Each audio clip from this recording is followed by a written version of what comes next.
శ్రీ సీతారామ ఆంజనేయ ఆశ్రమం తరపున గత 30 ఏళ్లుగా కూడా వనపర్తి జిల్లాలోని పానుగల్లు మండలంలో ఉన్నటువంటి కృష్ణ మందిరంలో ఆశ్రమం తరపున ప్రతి సంవత్సరం కూడా ఎంతో వైభవోపేతంగా గీతా జయంతి కార్యక్రమాలు జరుగుతూ ఉంటాయి.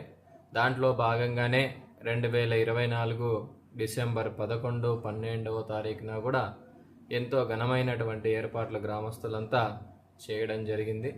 కావున భక్తాదులందరూ కూడా చుట్టుపక్కల ప్రాంతాల్లో ఉన్నటువంటి భక్తాదులందరూ కూడా అట్టి కార్యక్రమంలో జరగబోయేటువంటి 18 అధ్యాయాల పారాయణం యొక్క సారాంశానంతా కూడా మన ఆశ్రమ పీఠాధిపతి పూజ్య శ్రీ తిరుపతి తీర్థానంద స్వాముల వారు అదేవిధంగా మేము అట్టి కార్యక్రమంలో పాల్గొని సవిస్తారంగా భక్తులకు అర్థమయ్యే రీతిలో చెప్పడం జరుగుతూ ఉంది. మన అందరి భాగ్యం రేపు అట్టి కార్యక్రమంలో పాల్గొనడం అనేది. కాబట్టి భగవద్బంధువులందరూ కూడా ఇటు కార్యక్రమంలో పాల్గొని కార్యక్రమాన్ని జయప్రదం చేయవలసిందిగా కోరుతా ఉన్నాం. హరి ఓం తత్సత్.